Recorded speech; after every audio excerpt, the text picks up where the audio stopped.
Okay, so in this we are discussing what is YAML, right? एक beginner के लिए समझने के लिए कि भैया एक YAML फाइल होती क्या है, इसका फुल फॉर्म है येट अनदर मार्कअप लैंग्वेज। ठीक है, YAML is a digestible data serialization language often used to create configuration files with any programming language। ठीक है, इसका उपयोग क्यों किया जाता है? बेसिकली इसको यूज किया जाता है कॉन्फ़िगरेशन फाइल्स क्रिएट करने के लिए।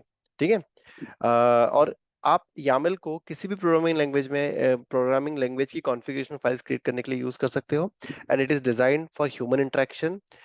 YAML is a strict superset of JSON, another data serialization language।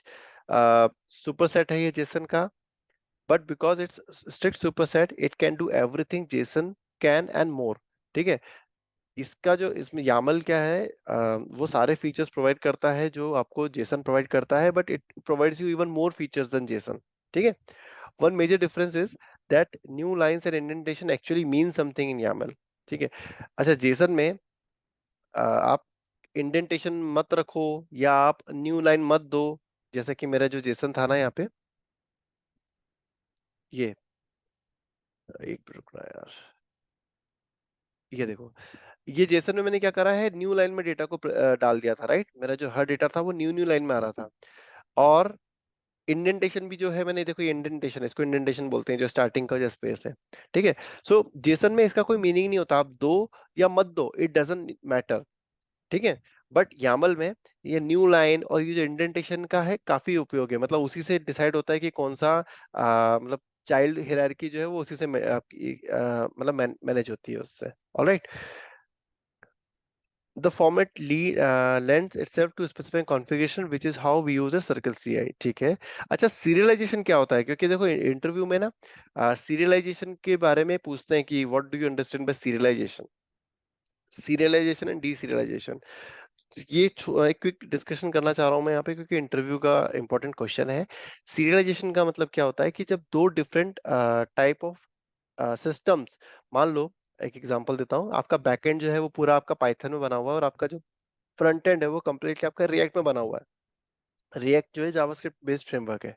ठीक है, तो जावास्क्रिप्ट और आपका रिएक्ट, इन दोनों को अगर कम्युनिकेट करना है, मतलब रिएक्ट से आप कोई ना कोई डेटा क्रिएट करके पाइथन को दोगे, फिर पाइथन उस डेटा को प्रोसेस करेगा, सेव करेगा डेटाबेस में, फिर उसका जो आउटपुट होगा वो पाइथन प्रोसेस करके आपके जावास्क्रिप्ट को देगा, फिर जावास्क्रिप्ट जो है आपका डेटा को फ्रंट एंड पे दिखाएगी, रिएक्ट आपके फ्रंट एंड पे डेटा को दिखाएगा। तो ये जो डेटा का जो पासिंग है, मतलब from one system to another system, इसको ये कैसे होता है? This happens because of serialization. ठीक है, ये दोनों क्या करते हैं, एक कॉमन डेटा लैंग्वेज को यूज करते हैं टू अंडरस्टैंड द डेटा। जैसे कि क्या होता है, जैसे रिएक्ट मान लो, रिएक्ट को जो डेटा है वो उसको जावास्क्रिप्ट ऑब्जेक्ट के फॉर्म में चाहिए। ठीक है, और पाइथन को पाइथन के ऑब्जेक्ट्स में चाहिए डेटा को। तो ये लोग क्या करते हैं, जब एक दूसरे से कम्युनिकेट करते हैं, तो मान लो फॉर एग्जांपल आप पाइथन से डेटा जेसन में भेज, सॉरी जावास्क्रिप्ट को भेज रहे हो, तो पाइथन पहले क्या करेगा, पाइथन ऑब्जेक्ट से डेटा को निकाल कर उसको YAML या फिर जेसन में कन्वर्ट करेगा, इसको बोलते हैं सीरियलाइजेशन। ठीक है, फिर YAML फाइल को भेजेगा, वो YAML के डेटा को भेजेगा अपने रिएक्ट को, फिर रिएक्ट जो है उस YAML या जेसन को रीड करके उसमें से जावास्क्रिप्ट के ऑब्जेक्ट्स क्रिएट करेगा, उस इस प्रोसेस को बोलते हैं डीसीरियलाइजेशन। और फिर वहां पे उसको डिस्प्ले करेगा, डिस्प्ले करने के बाद में जो भी उसको प्रोसेसिंग करनी है वो करके, देन जैसे ही अपन वहां पे कोई डेटा परफॉर्म करते हैं, सबमिट परफॉर्म करते हैं रिएक्ट पे, तो वहां से डेटा अगेन जावास्क्रिप्ट के ऑब्जेक्ट से ट्रांसलेट होगा, पहले तो जेसन या YAML में, उसको अगेन सीरियलाइज होगा, सीरियलाइज होके वो डेटा आपके प्रोटोकॉल्स के थ्रू या नेटवर्क के थ्रू आपके पाइथन बैकएंड पे आएगा। देन पाइथन उसको डीसीरियलाइज करके अपने पाइथन के ऑब्जेक्ट्स में क्रिएट कर लेगा और देन उसको यूटिलाइज करेगा, सेव करेगा डेटा को, जो भी डेटाबेस वगैरह उसमें। ठीक है, तो एक इंपॉर्टेंट क्वेश्चन है सीरियलाइजेशन क्या होता है, इसके बारे में पढ़ लेना अच्छे से। नाउ लेट्स सी कि हम YAML को किस तरीके से क्रिएट कर सकते हैं और मतलब उसको यूज कैसे कर सकते हैं अपन अपने एग्जाम्पल में, राइट, रोबोट फ्रेमवर्क में। So quickly let me create one data.yaml file. ठीक है, just give me a second.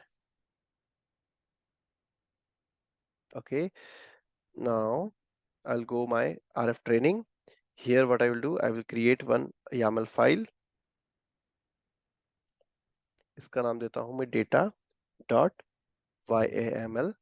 ठीक है। अब YAML में क्या होता है ना, आपको डबल कोट्स वगैरह ये सब यूज नहीं करना है। वो बाय डिफॉल्ट ही उसको ट्रांसलेट कर देगा, राइट। अपना YAML का जो कंपाइलर होता है वो बाय डिफॉल्ट उसको अंडरस्टैंड कर लेगा कि दिस इज एन स्ट्रिंग। ठीक है। सो स्ट्रिंग यहाँ पे मैं दे दिया मैंने की। ठीक है। और यहाँ पे डायरेक्टली आपको वैल्यू देनी है लाइक दिस, हेलो वर्ल्ड। ठीक है। ये आपकी वैल्यू है। अब की वैल्यू पेयर में जो एक सेपरेटर होता है वो होता है आपका कॉलन। ठीक है।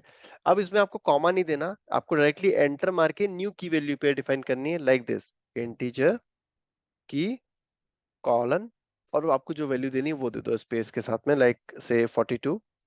देन अब आपको मान लो ये तो हो गया भैया, देखो अपना की वैल्यू पेयर में अपन ने वहां पे की स्ट्रिंग वैल्यू स्ट्रिंग ले ली और की आपकी स्ट्रिंग एंड वैल्यू आपकी ले ली integer. Now let's take a list. तो लिस्ट के लिए क्या करना पड़ेगा अपने को, मतलब एक एंटर मारना है, देन उसके बाद टैब मारना है, हाइफन देना है और जो पहली वैल्यू वो डिफाइन कर देनी है। ठीक है। Like this you can define the second value. Then again यहाँ पे बैक स्पेस करना है। मान लो अगर आपको डिक्शनरी पास करनी है, की वैल्यू पेयर के हिसाब से पास करनी है, that you can also do. आप यहाँ पे डिक्शनरी डिफाइन करो, मतलब ये डिक्ट कोई कीवर्ड नहीं है, ठीक है, ये तो आपकी की है। दिस इज जस्ट माई की। मैं की कुछ भी दे सकता हूँ। ठीक है। वैल्यू के अंदर मैं क्या क्या क्या करूंगा, की वैल्यू पेयर इस तरीके से डिफाइन कर दूंगा। ठीक है। TWOEFGH। ठीक है। And your key can also have spaces, one space two, it is also allowed. ठीक है। नाउ ये एक सिंपल आपकी YAML फाइल बन गई है। अब अपन इसको देखते हैं कि किस तरीके से हम रोबोट फ्रेमवर्क में से रीड कर सकते हैं।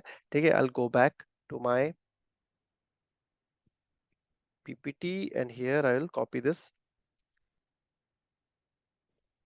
link। ठीक है। तो ये आपके पूरे कीवर्ड्स हैं। ठीक है। जिनकी हेल्प से आप रीड कर सकते हो। एक मिनट देना मुझे। ठीक है। इसमें ओके, सो देखो क्या है ना, आपको अगेन YAML को रीड करने के लिए कोई एक्सटर्नल लाइब्रेरी की आवश्यकता नहीं है। YAML file robot framework inbuilt read कर सकता है। उसके लिए आपको बस क्या करना है, you need to, let me go back to my this suite here. इस सूट में मुझे बस उस फाइल को एज अ वेरिएबल यहाँ पे इंपोर्ट करना रहेगा। ठीक है। तो how will I do that, current directory slash data dot YAML, that's it. तो अब ये जो है, जैसे मैंने यहाँ सेटिंग्स में वेरिएबल बता दिया उस फाइल को, तो now I can read the data directly, reading and printing the YAML file data. ठीक है।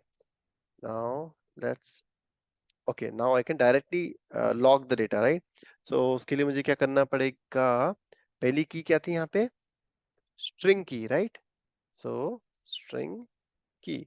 ठीक है। अब इसे मैं रन करूं तो ये डायरेक्टली जो मेरी स्ट्रिंग की वैल्यू है उसको प्रिंट कर देगा। Now let's see the report, reload. क्या वैल्यू आई, हेलो वर्ल्ड। सही है, यही वैल्यू थी। So similarly you can print all of the values, you can read and write all of the values। okay, now let's see one more example for dictionary। Dictionary की value कैसे print करेंगे अपन। ठीक है। उसके लिए इसको नीचे करता हूँ, इसको मिनिमाइज कर देता हूँ, यहाँ से डेटा YML को ओपन करता हूँ। देखो डिक की के अंदर ये वन था, right. So what I will do, I need to DICT की EY की स्क्वायर ब्रैकेट के अंदर वो एनी वन। अब इसे रन करो आप। नाउ डिक्शनरी की जो पहली की थी उसकी वैल्यू अपने पास प्रिंट हो जानी चाहिए। Not see that. नाउ देखो ABCD प्रिंट हो गया, राइट। ABCD प्रिंट हो गया। ठीक है। अब मान लो लिस्ट में से ये सेकंड वाली वैल्यू निकालनी है। It is again very simple, log dollar LIST list की स्क्वायर ब्रैकेट के अंदर वन डालूंगा मैं, जीरो से स्टार्ट होता है, तो वन करूंगा तो सेकंड वाली वैल्यू मिल जानी चाहिए मुझे। Now let's go back to the report. ये list, ये देखो 2 वैल्यू आ गई आपकी. All right. So that's about YML, and everybody knows what's a text file, है ना?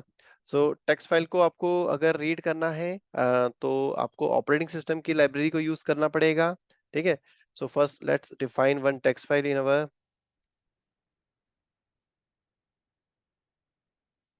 folder data.txt.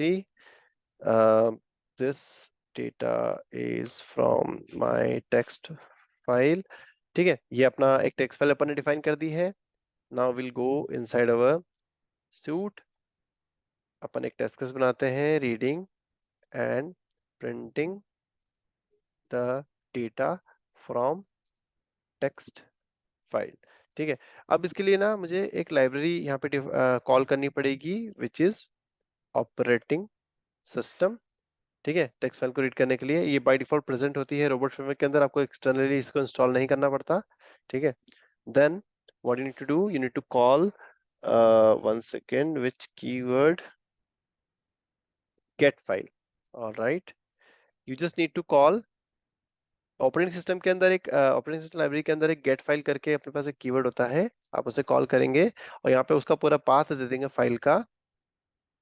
तो let me copy this and data.txt.